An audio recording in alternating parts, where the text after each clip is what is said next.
Salam sejahtera bagi kita semua. Hai, apa kabar? Auntie, uncle, father, mother, kakak, adik, dimanapun Anda berada.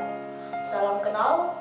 Hari ini saya Christopher dan Warta Jahaman di channel Inspirasi Sang Anak membawakan renungan berdasarkan Injil Yohanes bab 20 ayat 24 sampai 29 dengan tema Bahagia Mengikut Yesus. Dalam nama Bapa dan Putra dan Roh Kudus. Amin. Mari kita bersama-sama mendengar Injil Yesus Kristus menurut Santo Yohanes bab 20 ayat 24 sampai 29. Tetapi Thomas, seorang dari ke-12 murid itu, yang disebut Didimus, tidak ada bersama-sama mereka ketika Yesus datang ke situ. Maka kata murid-murid yang lain itu kepadanya, "Kami telah melihat Tuhan." Tetapi Thomas berkata kepada mereka, "Sebelum aku melihat bekas paku pada tangannya, dan sebelum aku mencucukkan jariku ke dalam bekas paku itu, dan mencucukkan tanganku ke dalam lambungnya, sekali-kali aku tidak akan percaya." 8 hari kemudian, murid-murid Yesus berada kembali dalam rumah itu dan Thomas bersama-sama dengan mereka. Sementara pintu-pintu terkunci, Yesus datang dan ia berdiri di tengah-tengah mereka dan berkata, "Damai sejahtera bagi kamu." Kemudian ia berkata kepada Thomas, "Taruhlah jarimu di sini dan lihatlah tanganku. Ulurkanlah tanganmu dan cucukkan ke dalam lambungku, dan jangan engkau tidak percaya lagi, melainkan percayalah." Thomas menjawab dia, "Ya Tuhanku dan Allahku." Kata Yesus kepadanya, "Karena engkau telah melihat aku, maka engkau percaya. Berbahagialah mereka yang tidak melihat, namun percaya." Demikianlah Injil Tuhan. Terpujilah Kristus. Para sahabat, bapak, ibu, auntie, uncle yang terkasih, Anda mungkin pernah membaca buku 1500 cerita bermakna dari Pastor Frank Mihaly SVD. Ada satu judul yang menarik hati saya, yaitu Kebahagiaan Memancar.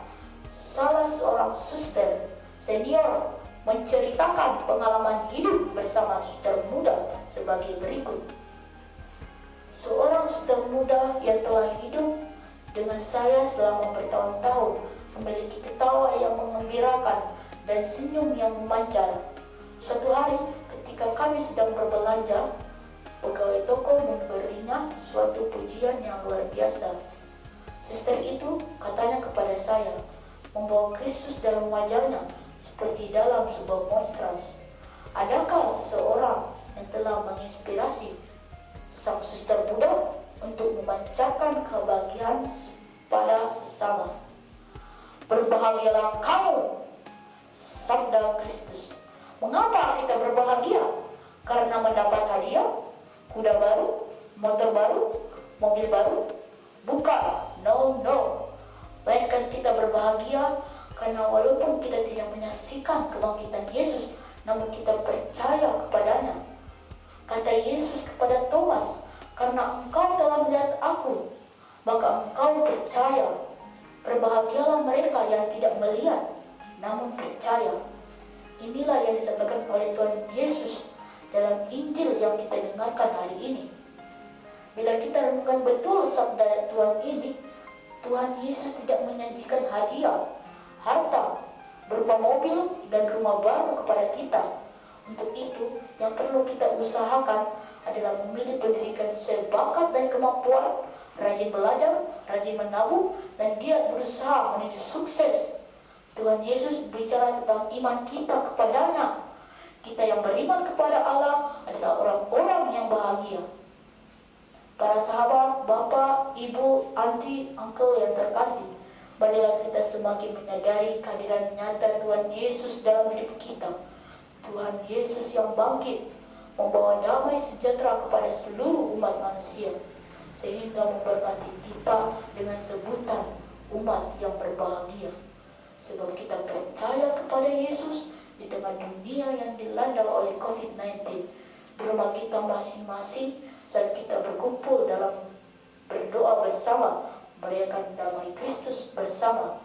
Jadikanlah momen ini untuk saling berbagi kasih dan pengampunan serta damai seperti dicontohkan oleh suster muda dalam cerita di awal renungan ini, agar hidup kita semakin bahagia. Semoga demikian. Amin. Setelah melihat tayangan video dan mendengar renungan ini, bila merasa terberkati, silakan like, subscribe, komen, dan share video ini agar orang lain juga diberkati. Salam sejahtera bagi kita semua. Dalam nama Bapa dan Putra dan Roh Kudus.